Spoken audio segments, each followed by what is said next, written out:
Secundaria primer grado. Artes. Los inicios del arte en el mundo.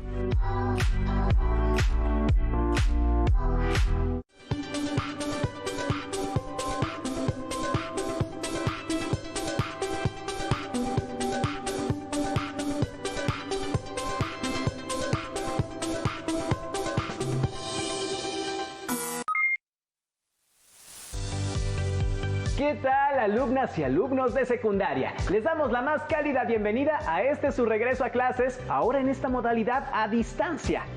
Cabe mencionar que para seguir cuidando de su salud, la de su familia y la de toda la comunidad educativa, la Secretaría de Educación Pública ha puesto en marcha nuevamente la estrategia Aprende en Casa 2 para que continúen adquiriendo conocimientos aún a la distancia y así aprovechar la estrategia que tenemos preparada para ustedes.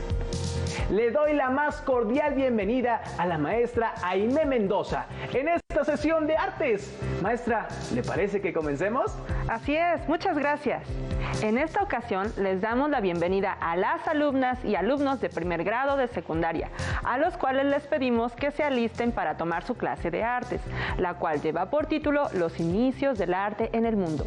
Recordemos que las artes están presentes a nuestro alrededor y que interactúan unas con otras, dándole sentido así a nuestra vida cotidiana. Pues, manos a la obra. Antes de comenzar, les recomendamos que tengan a la mano su cuaderno, lápiz o pluma para que tome nota de aquello que vaya llamando su atención. Una pregunta, maestra. ¿Cómo surgen las artes? Es una muy buena pregunta y para empezar sería bueno responder primero, ¿qué es el arte? Me parece muy bien.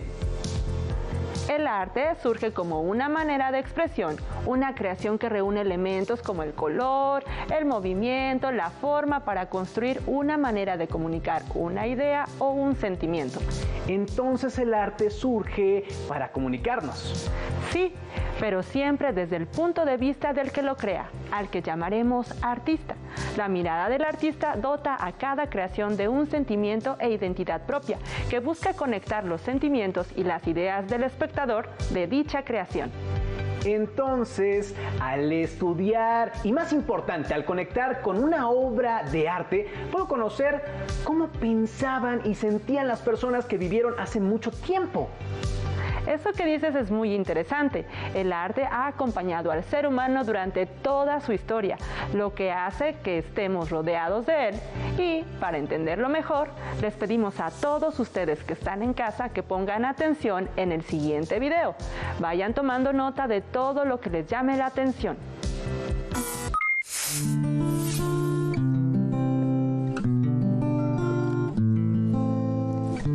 Vamos a responder a una pregunta clave, chicos.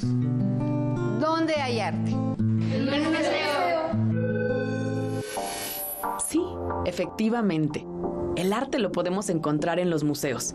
Sin embargo, no todos los museos son de arte. Hay museos de ciencia donde se han hecho colecciones de objetos que se consideran valiosos e interesantes y cuya exhibición tiene como propósito que el público los conozca. Por ejemplo, el Museo de Geología de la UNAM.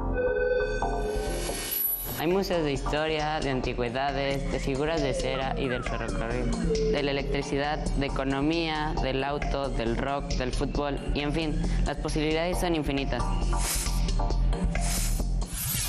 Aunque las colecciones de arte fueron las que hicieron nacer los museos, en la actualidad, como ustedes lo han mencionado, hay diversos tipos de museos. Fue en la antigua ciudad de Alejandría, en el año 280 a.C., donde se fundó el primer museo. Su función era exhibir la colección de arte del gobierno, así el pueblo podía disfrutar las obras, y al mismo tiempo el museo se encargaba de preservar y promover su estudio. Estas funciones continúan hoy. Los museos resguardan, protegen y conservan obras de arte muy valiosas, así como objetos o monumentos históricos, con la finalidad de que puedan ser conocidas y contempladas por todos. Además, se realizan tareas de exhibición, investigación y difusión. México tiene excelentes museos de arte prácticamente por todo el país. Uno de los más emblemáticos es el MUNAL, el Museo Nacional de Arte, que resguarda obras de arte producidas en México entre la segunda mitad del siglo XVI y la primera mitad del siglo XX. Entre sus colecciones permanentes más importantes se encuentra la obra del formidable paisajista mexicano José María Velasco. Llamamos colección permanente a la que pertenece al museo y se exhibe todo el año. Los museos también tienen exhibiciones temporales, que solo están por un tiempo breve en ellos. El Museo Local de Artes e Industrias Populares de Pátzcuaro tiene importantes exposiciones temporales. Fue creado por el presidente Lázaro Cárdenas para reivindicar el valor económico y estético de los artesanos purépechas. Aunque cuenta con una exposición permanente, la obra artesanal indígena de todo el país ha visitado temporalmente sus salas, como una expresión de la riqueza cultural de México a lo largo del tiempo. A través de las obras artísticas y objetos culturales que encontramos en los museos, podemos comprender el modo de ver la vida de nuestra propia cultura y las otras, por muy remotas en el tiempo o en la geografía que se encuentren. En muchos sitios arqueológicos también encontramos museos, a los que se les llama museo de sitio, donde podemos observar a detalle todo lo que han encontrado los arqueólogos en sus excavaciones y estudios. Un buen ejemplo, entre muchos, es la impresionante zona arqueológica de Monte Albán, en el estado de Oaxaca, con su observatorio astronómico, su corredor de los danzantes y sus manifestaciones culturales únicas.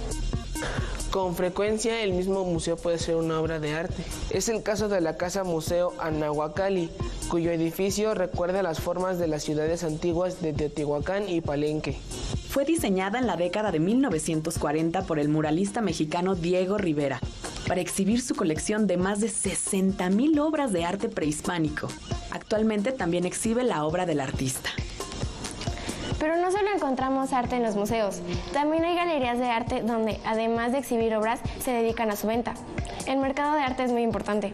Además de estos espacios, cualquier lugar se puede convertir en un lugar de encuentro entre un creador y un espectador. La ciudad está llena de arte y lo podemos encontrar en el metro, en las plazas públicas, en la arquitectura, en la escultura monumental y en el arte decorativo de todo tipo. Y a través de la historia, artistas y movimientos han insistido en que el arte también debe de estar en las calles. Un ejemplo es el muralismo mexicano, que concebía que el arte debía ser público, popular y con libre acceso a cualquier persona. Este movimiento artístico creó muchas obras en espacios públicos de afluencia masiva, como la UNAM o el Mercado Abelardo Rodríguez. En los últimos años, el street art o arte urbano o arte callejero ha tomado las calles de todas las grandes ciudades para construir obras artísticas, a veces de manera ilegal, a veces patrocinada por el mismo gobierno. ¿Y a ti? ¿Qué obras de arte, monumento u objetos de nuestro patrimonio cultural te han gustado más? Pues maestra, de verdad que estamos rodeados de arte. ¿Y a ustedes, allá en casa, les quedó más claro?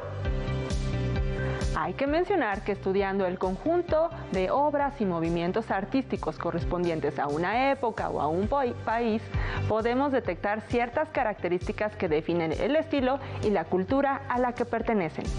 Entonces el arte no solo comunica, sino que también le da identidad a la época y a la civilización donde se creó. Exactamente. ¿Y cómo podemos dividir las artes para entenderlas mejor? Para tenerlo más claro, podemos dividir las artes en artes de espacio. Las artes de espacio son estáticas porque se detienen en el tiempo y en el espacio. Son artes visuales y tangibles, es decir, se pueden ver o tocar, como la pintura, la escultura, la arquitectura y la fotografía. Entonces, maestra, ¿también puede ser el grabado?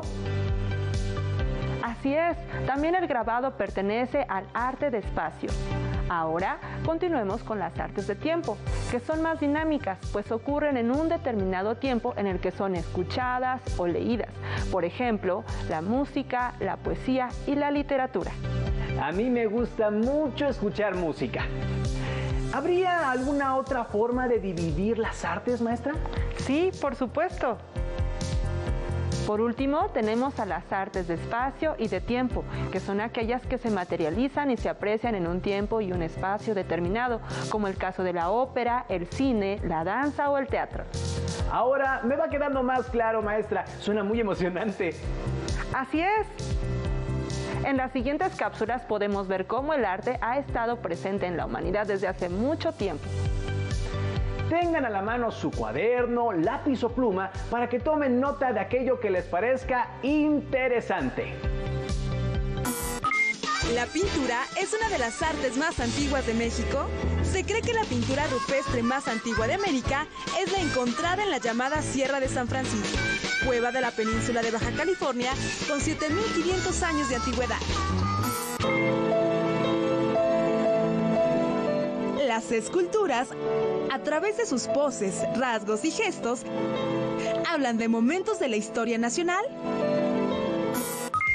Me gustó observar que la pintura y la escultura son medios artísticos para registrar sucesos desde hace mucho tiempo en la humanidad.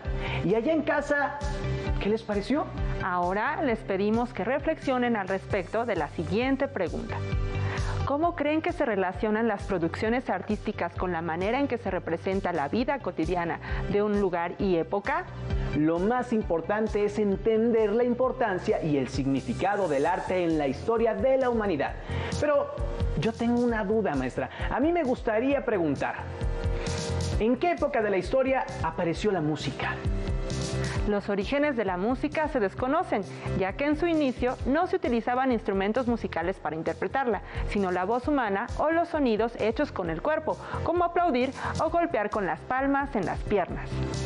¿Así?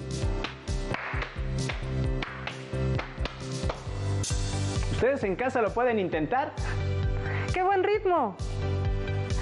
Aunque no tenemos mucha información, es natural pensar que la música se descubrió en un momento similar a la aparición del lenguaje. Recordemos que el hombre primitivo en esta época carecía de un lenguaje para comunicarse y solo reproducía los sonidos de la naturaleza o trataba de imitar el comportamiento de los animales o el de los fenómenos naturales. Se puede decir que descubrieron rápidamente que podían generar sonidos, así como tonos mediante golpes, soplidos, fricciones sobre objetos y que podían comunicarse de este modo. Ahora me surge otra pregunta. ¿Cuándo surgieron los primeros instrumentos musicales? Pues bien, hasta ahora el instrumento musical más viejo del mundo se ha descubierto en Alemania y es una flauta hecha con hueso de ave y de marfil de mamut, que tiene unos 43.000 años de antigüedad. ¡Impresionante! Cierto, de forma más elaborada, los primeros instrumentos musicales aparecieron en Mesopotamia y en la antigua Grecia. ¿Y cuáles son los instrumentos? Uno de los instrumentos más reconocidos era el aulos, que era una especie de flauta doble, un instrumento de viento con 2 tubos con agujeros, de 3 a 6, que poseían lengüeta doble, justo como el oboe de hoy en día. El instrumento también existía en Roma y se llamaba tibia. En Grecia, este instrumento se relacionaba con el culto a los dioses Dionisio y Cibeles, que representan los placeres y la fertilidad. Para escuchar cómo sonaba, invitaremos a una especialista de la música, la maestra María Radilova.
Muchas gracias a la maestra María. A mí me gusta mucho la música, porque cuando escucho un instrumento o una voz cantada, mi cuerpo se llena de sensaciones y mi mente de imágenes. Esa es una función muy importante del arte, desarrollar nuestra sensibilidad y nuestra imaginación, no solo escuchando música, también leyendo un libro, viendo una pintura o presenciando una obra de teatro. O también viendo una película. ¡Exacto! Los invito a que hagamos un pequeño ejercicio de creatividad. Vamos a escuchar una melodía en manos de la maestra María. Tomen su lápiz y su libreta y traten de convertir en dibujos aquellas imágenes que les pasen por su mente, así como las emociones y sensaciones que surjan mientras escuchen la música. Traten de hacer un collage de palabras e imágenes. No importa si saben o no dibujar. Lo importante es que expresen lo que sienten e imaginan. Inténtenlo. Ahora interpretaré Sarabande de Georg Friedrich Händel.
¿Tienen listo su dibujo?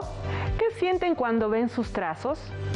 ¿Creen que reflejan algo de su personalidad o les ayuda a saber cómo se sienten en este momento? Eso es un efecto que tiene el arte. Nos habla de nuestros sentimientos, ideas y emociones, ayudando a entenderlos mejor. Ahora toma tu dibujo con una mano y observa las líneas que trazaste, los puntos, las formas o la imagen que creaste. Y con la otra mano vuelve a trazarlo en el aire, lento, suave, rápido o fuerte. Es como dibujar con las manos y al mismo tiempo bailar. Y sin olvidar expresar nuestras emociones e ideas. Esto del arte es muy divertido. Intentémoslo. Con esta música tan agradable al oído y con tanto dibujo creado en nuestra imaginación y con nuestro cuerpo, parece que nuestro viaje está llegando a su fin. Así es. Nuestro viaje por hoy termina. Les invito a que anoten en su libreta qué les pareció la experiencia del día de hoy. ¿Qué les pareció convertir los sonidos en dibujos y los dibujos en movimientos con su cuerpo? Espero que lo hayan disfrutado. ¡Hasta pronto! Si tienes dudas o necesitas ayuda, llama al Centro de Apoyo Pedagógico a Distancia. El número de teléfono para secundaria es el 55 36 01 71 23. Si requieres consultar los libros de texto en versión digital, recuerda que los puedes encontrar en la página conalitec.cep.gov.mx. Y recuerda que también cuentas con el sitio aprendeencasa.cep.gov.mx, en donde podrás ver nuevamente los videos de los programas y además encontrarás actividades para fortalecer tus aprendizajes.